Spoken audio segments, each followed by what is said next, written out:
Good morning. Monday morning looks like it's going to be another beautiful day. And we can get into an interesting subject this morning. I've entitled this message, Fear-Mongering and the Woman at the Well. A lot of this is going to apply to us. Okay. Let me refresh your mind. It's Monday morning. Get off to a good start. So let me review a little bit. Nicodemus had come to Jesus. He was a righteous religious ruler. The Pharisees also was a part of the Sanhedrin. And Jesus told him, you must be born again. And he says that whosoever believes in him should not perish but have everlasting life. Okay, so he shares the gospel with Nicodemus. Now he's going to shift gears completely with an outcast, a woman who had been married multiple times and was currently living with a man. And she was such an outcast that she's going to come and get water in the middle of the day when it's real hot. Nobody goes to get water. And she has to bring along with her the bucket with a long rope. Okay, so that she could get way down in there and get some water and going back to her village. Okay, and Jesus is going to share the gospel with her. Now, here's the plot. Jesus, first of all, is going to make it really clear as he's beginning his ministry that whosoever should come to him should not perish but have eternal life. Satan does not want that to happen. Satan is a liar. He is the father of liar. So he's got to get this woman to believe things that are not true, as he has done with us all our lives. There are many different kind of lies that Satan uses, okay? And you need to understand, and I've been telling people, and I've been talking about this for years, that people lie. Governments lie, okay? They lie to other countries, and they lie domestically. They lie for a variety of reasons. Some are for personal, selfish reasons. Others are for strategic reasons. But they lie.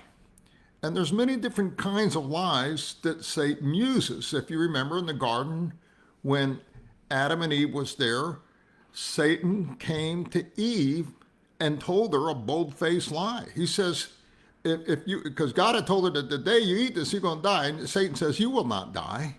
And then he goes to distort the facts. He says, in the day that you eat this, you're going to be like God, knowing good from evil. Okay, first of all, Eve didn't know what dying was. Okay, she had never experienced dying. She'd never seen anything die. Second of all, she didn't know what a sin nature was. Okay, so she was being played by the devil, and she fell right into that trap. Every day, Christians are being played by this COVID thing. And what I'm gonna do, I'm gonna list a number of different ways that government, religions, philosophers, and people, business associate, and people lie. Okay. First of all, let's make some distinctions here. Jesus says, "You shall know the truth, and the truth is what will set you free." So God's design is for us to know truth. Satan's design is for us to know a lie. The truth will make us free. A lie will put us in bondage. Think about what's going on right now. Are people being free, or are they put in bondage? So recognize some things. At the end, I'm going to tell you how you can distinguish these things, okay? Some of them are very recognizable. They're black and white, okay? If you asked me how old I was, and I said to you, I'm 39 years old. Well, some of you may believe that, but it's a bold-faced lie. I'm not 39, I'm 69. Okay, I miscalculated that by 30 years. Okay, that's a lie. Okay, and I know it's a lie. And I would probably think you would know that's a lie, okay? But that's a lie. A lie is something where you do not distort the facts for any selfish reason. You simply tell the truth plainly as you know it. Okay. Now, there's another thing. It's called deception. A deception is where you lead somebody to believe one thing when in fact you're going to do another thing. I've been doing this all my life in sports. Let me give you an example. I used to call the plays in the huddle. Okay, what I would do is design plays to set up. So I would call an end round, okay? And then I would call another play that's an end round, but with a reverse. So it was a deception. It was designed to lead the defense into thinking that I'm going in one direction, but going in another direction. That's called deception, okay? It's misleading the facts, okay? We get deceived every day. That's what advertisers do. They put up a certain type of advertisement that leads you to believe that you're going to get something that you're not, okay? Another type of lying is called spinning. Spinning is what a lot of lawyers do, okay, or salesmen. They don't come right out and tell you a bold-faced lie. What they do is they string together facts in a certain way to convey an idea or an image or to get you to believe a certain way of thinking, okay? That's called spinning. It's not an outright lie. They're just putting all the facts together in a way that makes you believe a certain outcome, okay? Then there's concealment. Concealment is withholding facts, okay? In other words, here's this girl. She wants to meet with me, and she's only going to tell me so much about her life. She's afraid that if I know all about her, I'm going to reject her. So what does she do? She conceals certain things about her life. Well, government does that too. They don't give you all the facts. They conceal it. Where did this virus originate from? Okay? They're not telling us. They're concealing it. Okay? They do that for a reason. Now, some reasons may on the surface seem good. Other reasons are very wrong.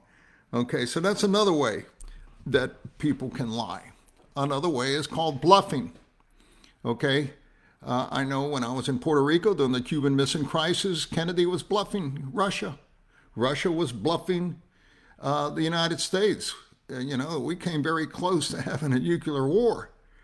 Okay, bluffing goes on all the time between countries. Okay, all the time. China now bluffing with the United States. Biden and his administration trying to bluff in them as incompetent as they are. Okay, so that goes on all the time. Well, Satan does it too, and he does it in our life. This woman at the well had been lied to in a variety of different ways. So before we get into the root of what she was thinking, we got to talk about some of these things. Okay, now, fear-mongering. Fear-mongering is what I believe this woman was undergoing. Okay, let me give you an example of fear-mongering.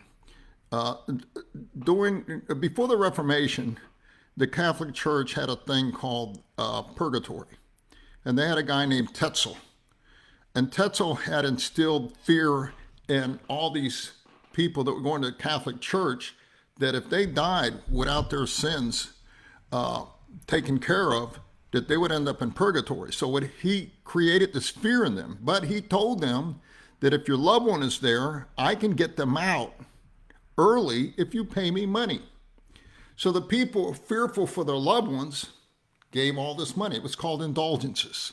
We have it today called COVID. It's called fear-mongering. For the sake of people's safety and health, they distort the facts. They withhold facts. They conceal facts. They outright lie about facts. Okay, they bluff concerning the facts. If you don't do this, this is going to happen. You're going to lose your job.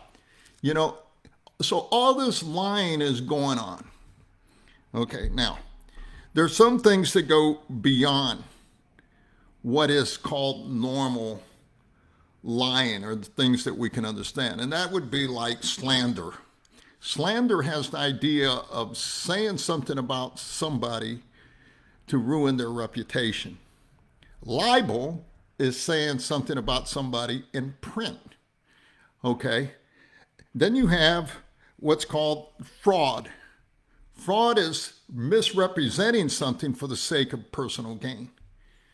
Okay? So you have all these different things that are going on. Then you have other things that come in like tales, fiction, storytelling, some which are made up, and people understand they're made up, except for little children. Okay, so all around us, from the moment we're born, Santa Claus, the Easter Bunny, okay, all these different myths, fiction, nonfiction, lies, distortion, and stuff is all around us. Governments do it purposely in order to lead other countries to put themselves in a power position or to get something. Okay? People do it, religions do it, churches do it. They may even do it without even really knowing they're doing it. Okay, you see a lot of church marketing today. They give the idea that if you come here, you're going to get this. Okay? There's a problem with all that. And that is that you end up living a lie. You know, you end up getting bamboozled. You end up getting played. You end up getting tricked. You end up getting, so out of balance that you don't know which way is up anymore. Okay, and that's kind of like the days that we're living in today. They're calling evil good and good evil. And things are so distorted. Why? Because there isn't any moral standard for right and wrong, and that's called discernment. Now, and I'll talk about that in a second here, but let me get back to the woman at the well. She's coming in the middle of the day. Okay, granted, she's had a hard life. She's been married 5 times, and she's currently living with a guy. Jesus goes out of his way because he's in Samaria, and Jews didn't associate with Samaritans. Okay, Jesus goes right from witnessing to a very moral religious leader to a very immoral Gentile woman. He goes from the 2 extremes to show that his whosoever should believe is all inclusive. There's an inclusive world for you. If you want to have inclusive, that's the gospel of Jesus Christ. All can be saved. Okay. But she's believing a lie. She believed in a number of different lies. One, she believed in the difference in the religion that she had as opposed to the Jews. 2, she believed in the lie as to why people were rejecting her, whether that was true. And she was setting her standard or her way of living based on their opinion of her, which is a lie. Okay? So we got to be able to distinguish what is true and what is not. Okay, so let me rehash this for you again, just so you can understand. There's a difference between truth and a lie. There's many different kinds of lies. Satan is the father of lie. He communicates lies in a variety of different ways. Okay, he does it through deception. He does it through bold-faced lying. He does it through spinning. He does it through concealment, and he does it by bluffing. Now, we have to recognize these things. How are you going to do that? There's only one way that I know. I'll never forget the day I was in a church here called Trinity Baptist, and there's a pastor there that was preaching, and oh, I can't remember his name right now, but he was pretty well known here in San Antonio. And I hadn't been saved but a couple of weeks, and I was sitting in that church, and he's talking about you cannot do right until you know right.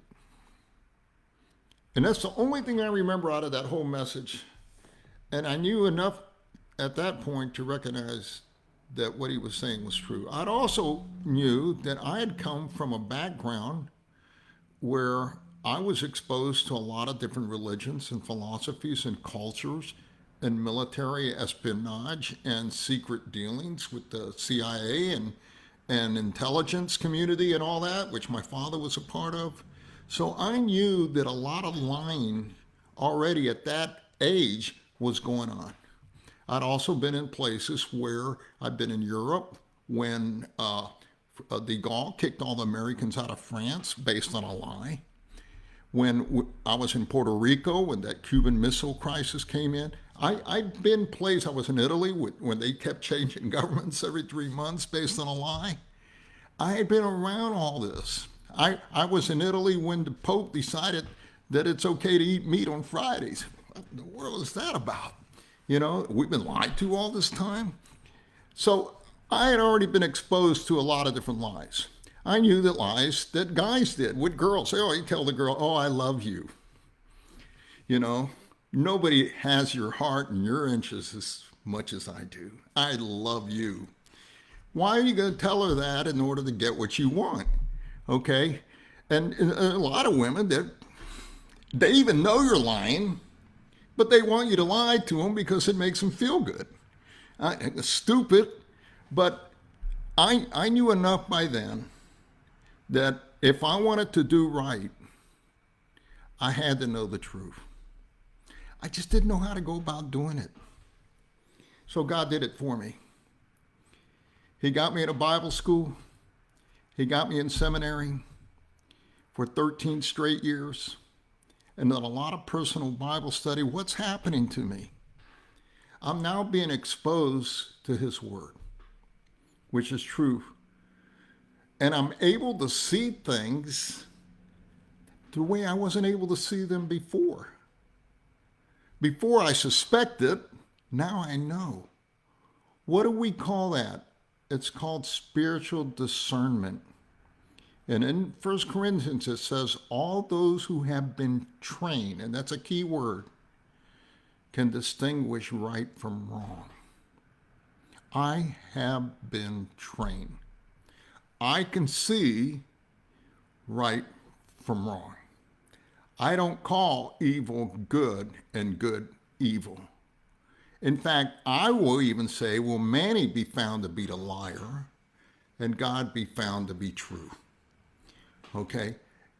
This whole life that we live in is about validating God and His Word. Because what's at stake here is God and who He says He is as our Creator, and the love He has for us, and the manual that He has given us for living. And that's the Bible. Okay, so what I'm going to do tomorrow is go further into this. We're going to see this dialogue that Jesus is going to have with this woman at Samaria, and the woman, and the way that He was able to draw her to the point of her being honest with herself, which is a very difficult thing for a lot of people to do. They would rather believe a lie in their pride than admit that they're wrong. Okay? And He's going to bring her to that point in a very amazing way that demonstrates the wisdom that He has, which is another word, and that's wisdom is seeing life from God's vantage point. I don't see the world and what's going on with this COVID and the immunization and all the way they have distorted all these. I don't see the way the media portrays it. I don't see the way that most people accept it, because I also have other bodies of truth like eschatology, hamartiology. I have all that figured into it, besides just what I'm seeing on the surface. Combine all that together with the Holy Spirit, who gives us illumination and opens our eyes and our heart to what is true. And then he gives us skills and thinking for wise living. This is what the woman at the well needed. This is what Jesus is going to offer her. Okay? And that's what he offers you and I. We'll get more into that tomorrow. God bless you all. Have a great day.